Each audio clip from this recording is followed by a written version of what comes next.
muito bom. Atos, capítulo 1, a partir do verso 1. Escrevi o primeiro livro, ó Teófilo, relatando todas as coisas que Jesus começou a fazer e ensinar, até o dia em que, depois de haver dado mandamentos por intermédio do Espírito Santo aos apóstolos que escolhera, foi elevado às alturas. A esses também, depois de ter padecido, se apresentou vivo, com muitas provas incontestáveis, aparecendo-lhes durante 40 dias e falando das coisas concernentes ao reino de Deus. E comendo com eles, determinou-lhes que não se ausentassem de Jerusalém, mas que esperassem a promessa do Pai, a qual, disse ele, de mim ouvistes. Porque João, na verdade, batizou com água, mas vós sereis batizados com o Espírito Santo não muito depois desses dias. Então os que estavam reunidos lhe perguntaram: Senhor, será este o tempo em que restaures o reino a Israel? Respondeu-lhes: Não vos compete conhecer tempos ou épocas que o Pai reservou pela sua exclusiva autoridade, mas recebereis poder ao descer sobre vós o Espírito Santo, e sereis minhas testemunhas tanto em Jerusalém, como em toda a Judeia e Samaria, e até os confins da terra. Ditas essas palavras, foi Jesus elevado às alturas à vista deles, e uma nuvem o encobriu dos seus olhos. Estando eles com os olhos fitos no céu, enquanto Jesus subia, eis que 2 varões vestidos de branco se puseram ao lado deles e lhes disseram: Varões galileus, por que estáis olhando para as alturas? Esse Jesus, que dentre vós foi assunto ao céu, virá do modo como viste subir. Então voltaram para Jerusalém, do monte chamado Olival, que dista daquela cidade tanto como uma jornada de um sábado. Quando ali entraram, subiram para o cenáculo onde se reuniam Pedro, João, Tiago, André, Filipe, Tomé, Bartolomeu, Mateus, Tiago, filho de Alfeu, Simão, o Zelote, e Judas, filho de Tiago. Todos estes perseveravam unânimes em oração, com as mulheres, com Maria, mãe de Jesus, e com os irmãos dele. Naqueles dias levantou-se Pedro no meio dos irmãos. Ora, compunha-se a assembleia de umas 120 pessoas, e disse: Irmãos, convinha que se cumprisse a escritura que o Espírito Santo proferiu anteriormente por boca de Davi acerca de Judas, que foi o guia daqueles que prenderam Jesus, porque ele era contado entre nós e teve parte nesse ministério. Ora, este homem adquiriu um campo com o preço da iniquidade, e precipitando-se rompeu pelo meio, e todas as suas entranhas se derramaram.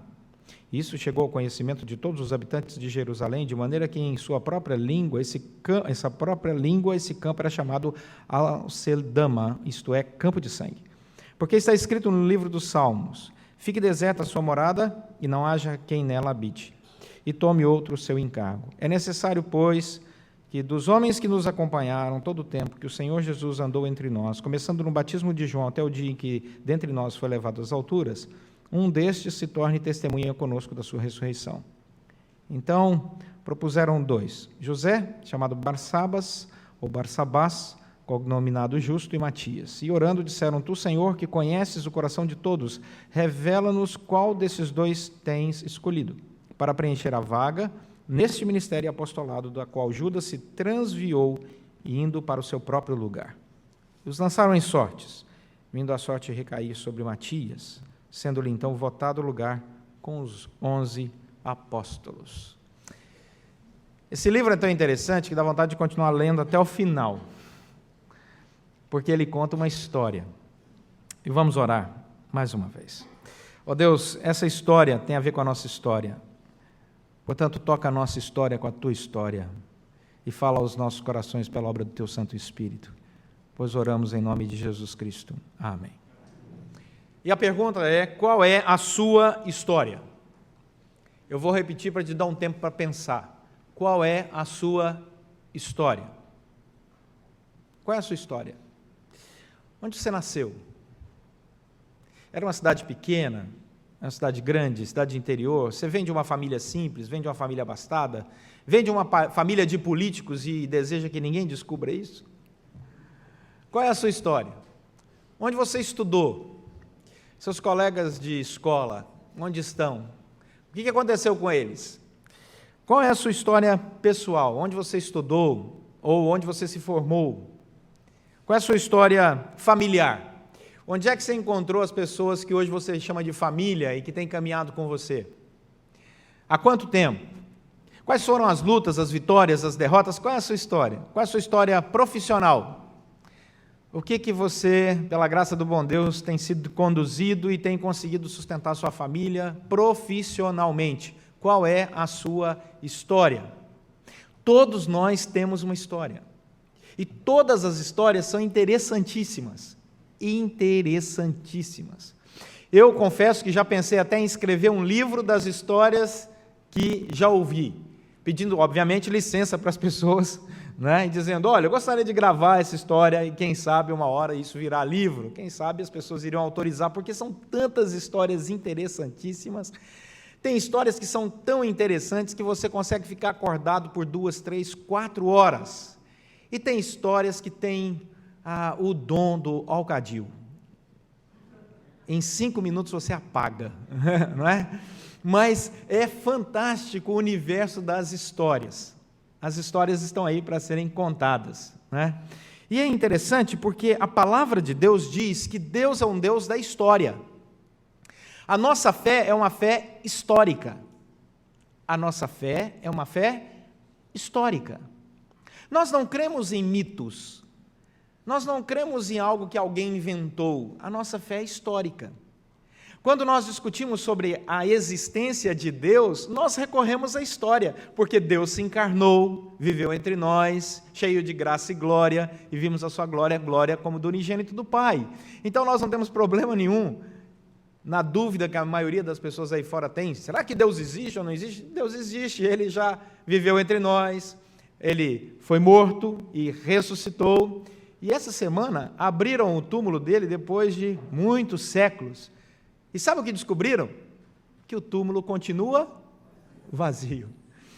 E essa é a maravilha da ressurreição. É o que o texto de Atos 1 vai dizer logo no comecinho, né? Centenas de pessoas foram testemunhas oculares da sua ressurreição histórica. Mas a história, ela vai sendo construída não apenas na perspectiva pessoal, não apenas na perspectiva familiar, não apenas na perspectiva profissional. Deus nos convida para escrever uma outra história. E essa história que Deus nos convida para escrever é uma história espiritual. E aí eu separei um vídeo espiritual. Vou mostrar lá no Data Show. O tio Carlos já está com ele no ponto para mostrar para vocês um vídeo das coisas espirituais. Não se preocupe, não tem nada a ver com Halloween. Vamos lá, tio Carlos. Esse vídeo, ele é uma nova perspectiva da história espiritual. Ele não é um vídeo apenas familiar, profissional ou pessoal. Ele é um vídeo espiritual. Esse vídeo, meus irmãos, é do primeiro culto neste templo. 1993. E nós vamos mostrar você em 1993. Eu retirei algumas imagens porque fui subornado a isso, mas aí está a Igreja da Gávea em 1993. E a Ori está ali, preparando a mesa da ceia. Ori, 1993, 23 anos atrás. Olha que maravilha, não tinha uma janela, não tinha ar-condicionado, não tinha piso, não tinha quase nada. Está aí. Olha o povo reunido, como vocês aqui, presbítero Wilson ali, olha lá. Estão reconhecendo as pessoas? Fantástico. Daqui a pouco a gente mostra mais para você ver. Olha que fantástico. Essa é uma história. Em 1993. Esse culto está todo gravado, vai ser disponibilizado depois para vocês acompanharem um pouco da nossa história. Uma história de gente que acreditou num sonho, num projeto, para construir uma história espiritual. Esse primeiro culto, a igreja celebrava em 1993, eu não era nem nascido. Está aí o reverendo Elias falando, esse homem era visionário. Esse homem tem muita história. Lá atrás, vocês não vão reconhecer, é o reverendo Badu, ele tinha cabelo na época, não é? E o Marcos, gente, aqui, vocês estão duvidando, mas são eles mesmos, né? Fizemos DNA, né? Tá ali, olha o Alfredo Heleno lá atrás, olha. Essa é a história espiritual, uma história que nós poderíamos ficar aqui horas e horas e horas assistindo, porque ela não é só pessoal, ela não é só familiar, ela não é só profissional. Essa história é uma história espiritual. E quem está aqui desde aquela época e anterior àquela época, está construindo uma história espiritual, como nós estamos aqui hoje, construindo uma história espiritual. E é sobre isso que o texto de Atos vai dizer. Nós não estamos apenas discutindo lugar geográfico, não estamos apenas discutindo uma perspectiva política, aconteceu isso e teve um grande impacto. Não! Nós estamos indo além, olhando para o invisível e contemplando algo que só o Espírito Santo de Deus pode comunicar aos nossos corações. Portanto, a comemoração do aniversário dessa igreja é a construção de uma história espiritual, aonde o Espírito Santo de Deus vem como promessa. Olha o que diz o versículo 4 e o versículo 5. Deixa o seu texto aberto. E comendo com eles, Jesus determinou-lhes que não se ausentassem de Jerusalém, mas que esperassem a promessa do Pai, a qual disse ele: de mim ouvistes, porque João, na verdade, batizou com água, um símbolo externo, mas vós sereis batizados com o Espírito Santo, não muito depois desses dias. Era o momento que o Espírito Santo iria inaugurar o ministério dele, e a inauguração do ministério do Espírito Santo tinha que ser algo muito especial, tanto é que nunca mais se repetiu na história. Nunca mais aquela forma de manifestação do Espírito Santo se repetiu. Acontece o Pentecostes e o Espírito Santo diz: cheguei. O Pentecostes é isso. Eu cheguei. E agora vou tocar os corações. Então, a primeira coisa que nós precisamos entender, meus irmãos, é que o convite de Deus para a nossa história espiritual, ela vem como uma promessa de Deus. Vem como uma promessa espiritual. E quando o Espírito Santo toca o nosso coração pela graça, tudo começa a fazer sentido. E nós começamos a analisar a nossa história pessoal, a nossa história familiar, a nossa história profissional, à luz da percepção e do discernimento do Espírito Santo de Deus. E tudo ganha sentido, cor, direção. E nós percebemos Deus nos guiando. E vemos o mundo numa nova perspectiva, porque o Espírito Santo de Deus abre os nossos olhos espirituais. E nós podemos contemplar a história de Deus sendo escrita na nossa história, e a nossa história fazendo parte da história de Deus. Isso é maravilhoso. Isso é algo que Romanos capítulo 8, versículo 14 a 17, diz que é uma comunicação do Espírito Santo de Deus ao nosso coração. Por isso que não dá para explicar muito. Porque quando Deus fala ao nosso coração, nós sentimos aquele toque especial de Deus, nós entendemos coisas que muitas pessoas não vão conseguir entender. Não dá para você convencer uma pessoa com argumentos, a Bíblia vai ser clara com isso. Quem convence o coração do indivíduo é o Espírito Santo. Não é o nosso argumento, não é a força do argumento de qualquer um de nós, é o Espírito Santo.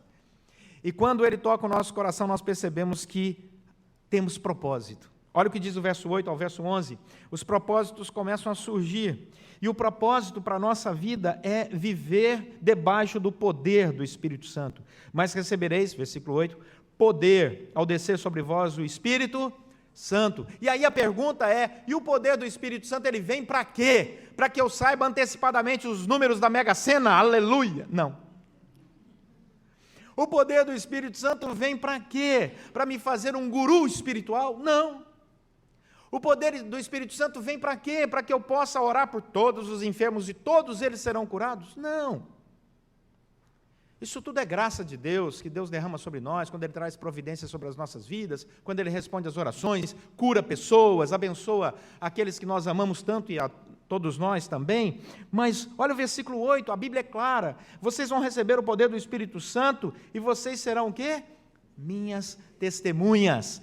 E em 1993 inaugurou esse templo aqui, o primeiro culto aqui desse templo, que essa igreja existe desde 1967, quando foi o primeiro culto de organização, 1967. Mas eram duas casinhas velhas, unidas, meio remendadas, né, e tal. E Reverendo Elias era demais, né?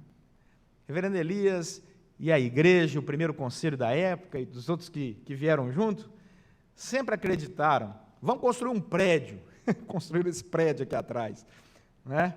Agora vamos construir um templo, vamos plantar igrejas. Os sonhos da igreja sempre foi assim. Isso é uma bênção, porque o poder do Espírito Santo estava sobre essa igreja e continua sobre essa igreja, fazendo de cada um de nós testemunhas de que Deus transforma vidas e dá propósito para a nossa existência. E nós podemos chegar nos corações que estão aflitos e podemos dizer para eles: creia no Senhor Jesus e será salvo tu e tua casa.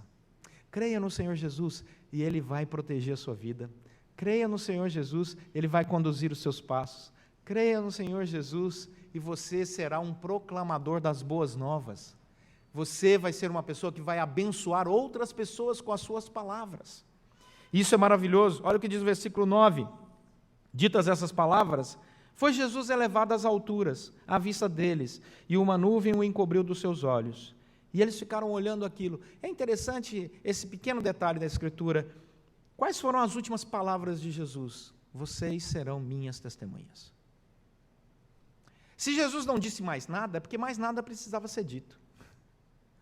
Estava aí o propósito da nossa existência. Jesus Cristo escolheu muito bem as suas últimas palavras. Jesus Cristo escolheu muito bem as suas últimas palavras, e elas foram direcionadas à igreja. Ele não entregou as palavras dele, as últimas palavras, para qualquer grupo.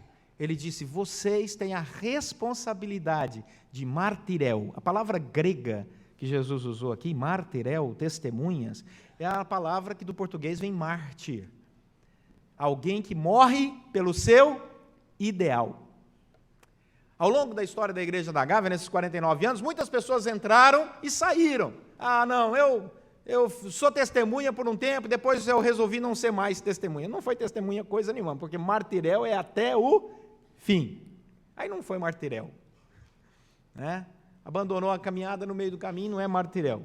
Outros aqui foram bênção e mudaram e foram para outras igrejas. Às vezes mudaram de cidade, às vezes até mesmo dentro dessa cidade, de outro bairro, e continuaram sendo martireu em outras igrejas. Graças a Deus por isso. E uns até vão para São Paulo e entram no culto de aniversário da igreja, e sentam lá em cima com o filhinho, mas a gente diz: glória a Deus. Bem-vindos, João e Mariana. Deus abençoe. É muito legal isso, você vê Deus abençoando a igreja e levantando testemunhas para abençoar. Aonde quer que você vá, você é bênção naquele lugar, porque você ouve a palavra aqui e leva a luz da palavra do Senhor aonde você coloca os seus pés, mesmo que você não perceba, mas o Espírito Santo de Deus te usa como martireu, testemunha, e isso é uma grande bênção. Versículo 12 a 14, o que nos faz coesos, o que faz com que a igreja continue testemunhando debaixo do poder do Espírito Santo? É quando a igreja vive em oração. Diz o versículo 12 ao versículo 14, que aquele povo ali reunido começou a orar. Eles estavam reunidos para orar. Eles voltaram para Jerusalém, do monte chamado Olival, e ali, quando eles entraram, foram para uma sala bem ampla, que é um cenáculo, um salão bem grande, e lá estavam reunidos Pedro, João, Tiago, André e assim por diante, Maria, mãe de Jesus. O que você percebe nessa reunião de oração? Toda a liderança da igreja estava ali reunida. Porque uma boa reunião de oração é essa. É aquela que tem a bênção da liderança. A reunião de oração que não tem bênção de liderança, não é reunião de oração que agrada ao Senhor. Ela pode ser usada de maneira equivocada nos seus próprios prazeres. Quando nós caminhamos em unidade, a igreja manifesta o seu martireu, o seu testemunho. E aí o texto vai dizer que o resultado desta ação é que o povo continua unido pela ação do Espírito Santo. No Antigo Testamento, quando o povo se reunia, abençoado, pela liderança, havia coesão, então Deus manifestava. Moisés, depois Josué, como vimos hoje pela manhã, e assim todos os juízes, o povo caminhava unido e Deus abençoava. Jesus chegou, ele, o líder, reuniu o povo em oração. Jesus foi assunto ao céu. O que ele faz? Derrama o Espírito Santo e continua convocando a liderança para convocar o povo, para unidos, orar. Resultado dessa oração, perceberam que a presença do Senhor os abençoava de tal forma que até aqueles que não estavam dentro daquela igreja, logo depois começaram a perceber a presença de Deus. É o capítulo 2, onde as multidões começaram a chegar e dizer: o que está acontecendo ali? Era a inauguração do ministério do Espírito Santo. Versículo 15, para a gente caminhar para o último detalhe dessa história. Do versículo 15 em diante, o texto vai nos mostrar que Pedro começa a recorrer à Escritura Sagrada, mesmo com a ação do Espírito Santo, mesmo com a inauguração e a presença toda especial do Espírito Santo. Nós vamos perceber que a igreja continua o seu modus operandi. Ela continua agindo da mesma forma. Olha o que diz o versículo 16, Pedro se levanta no meio do povo e diz assim: irmãos, convinha que se cumprisse a Escritura. Convinha que se cumprisse o quê, meus irmãos? A Escritura. E aí ele começa a resgatar o que o Antigo Testamento dizia sobre todas as promessas que agora estavam se transformando em realidade naquele momento. Ele diz: gente, tudo o que está acontecendo aqui já estava predito no Antigo Testamento. Ele resgata o Antigo Testamento e diz assim: está tudo predito. Nós não estamos inventando nada novo, não está acontecendo nada fora do projeto e do propósito de Deus. Deus já predisse isso. E quando você encontra o capítulo 2, logo depois da descida do Espírito Santo, no mesmo versículo 16, agora do capítulo 2, você encontra o mesmo Pedro explicando o Pentecoste. E o que é que Pedro usa para explicar o Pentecoste? Meus queridos, o que ocorre é o que foi dito por intermédio do profeta Joel. O que Pedro diz? Vamos voltar à Escritura. Vamos voltar à Escritura. Deus nos convidou para viver uma vida na intimidade do Espírito Santo. Mas uma vida de intimidade do Espírito Santo, meus irmãos, é uma vida que interpreta todos os seus passos à luz do que a Bíblia diz. Todos os seus passos à luz do que a Bíblia diz. Um dos pilares da reforma protestante foi sola Escritura. Somente a Escritura Sagrada é a nossa regra de fé e prática. Olha, a Bíblia diz tal coisa, mas eu acho, ponto. Não interessa o que você acha. Interessa o que a Bíblia diz. Não, a Bíblia diz, mas eu acho que a Bíblia está ultrapassada. Está errado. Desculpe. Olhe para a Escritura como regra de fé e prática. Interprete a Escritura à luz da Escritura e use ela como autoridade. Sabe por quê? Porque pode acontecer, como já aconteceu ao longo da história da igreja, que até líderes espirituais possam interpretar erroneamente a Escritura Sagrada ou criar princípios espirituais longe da Escritura Sagrada. E é hora de você dizer: eu gosto mais do Senhor, mas gosto mais da senhora, mas a Bíblia não diz isso, não. Foi isso que Martinho Lutero fez. A Bíblia diz que o justo vai viver pela fé. E é por isso que nós somos chamados por Deus para viver essa espiritualidade que constrói uma história linda, uma história segura. Eu sei o Deus em quem tenho crido. Ele se revelou na Escritura Sagrada. Eu recorro a ela. O Espírito Santo ilumina a interpretação, fala aos nossos corações e nos chama para escrever uma história de uma igreja que é testemunha, martirel, até o fim. 1967, 1993, 2016, 2017 nós vamos fazer 50 anos. E se Jesus não voltar, no centenário estaremos todos aqui celebrando. Esta é a história da igreja. Deus ama essa igreja. Cristo morreu pela igreja. Cristo encarnou, viveu e morreu pela igreja. Jesus ressuscitou pela igreja, e a igreja somos nós. Nós valemos muito aos olhos de Deus. Muito. E o Espírito Santo está nos conduzindo. Ele dirige o caminho. Então a igreja de Atos, ela está reunida. A igreja em Atos, ela está em oração. A igreja em Atos está com perseverança. A igreja em Atos está voltada para a Bíblia.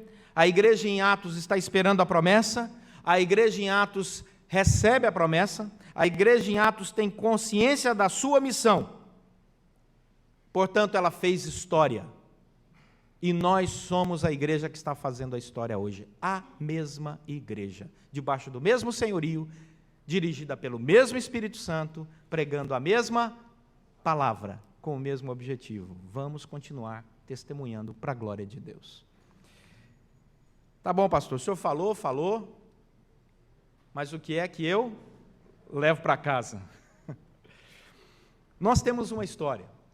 Nós temos uma história pessoal, nós temos uma história familiar, nós temos uma história profissional. Mas eu quero que você saia daqui hoje se lembrando de uma outra parcela da sua história. A sua história espiritual, a sua história testemunhal. O Espírito Santo de Deus está aqui, ministrando graça aos corações. Estamos vivendo a época do ministério do Espírito Santo. E a sua história pessoal é abençoada e cuidada pelo Espírito Santo. Você nasceu onde nasceu porque Deus tinha propósito nisso. A sua história familiar é abençoada pelo Espírito Santo. Você pertence à família que você pertence porque Deus tem projeto nisso. A sua história profissional é uma história abençoada pelo Espírito Santo. Você está onde está porque Deus está abençoando a sua vida e cuidando de você. E Ele tem propósito para você ali. Mas você é muito mais que isso. Você é parte do corpo de Cristo Jesus. Da igreja que Cristo pagou com seu próprio sangue, do qual Ele é o cabeça e o pastor. Ele é o pastor. Quando alguém perguntar para você, quem é o pastor da sua igreja, você diz, o pastor é Jesus Cristo. Tem uns copastores lá, mas o pastor é Jesus Cristo. Ele é o pastor da nossa igreja, Ele é o Senhor dela, e Ele nos chamou para testemunhar, para dizer ao mundo que está em trevas que Ele é luz, para o mundo que está vivendo ódio que Ele é amor, para o mundo que não sabe o que é generosidade que Ele é provedor, e Ele usa a igreja para abençoar a nossa nação e o mundo inteiro. E a nossa igreja somos todos nós, pedras vivas, chamadas para testemunhar pelo poder do Espírito Santo. Que Deus continue nos conduzindo para a honra e glória dEle por mais muitos e muitos anos, até que Jesus volte. Amém? Amém. Vamos curvar a nossa fronte e vamos orar.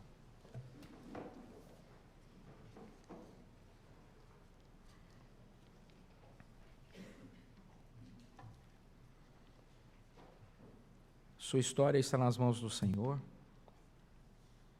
A história dessa igreja está na mão do Senhor. E nós queremos agradecer a Deus pela sua vida, porque você faz parte dessa história. Mesmo que você tenha decidido entrar nessa história hoje, você já faz parte dessa história. Peça que o Espírito Santo continue te fortalecendo,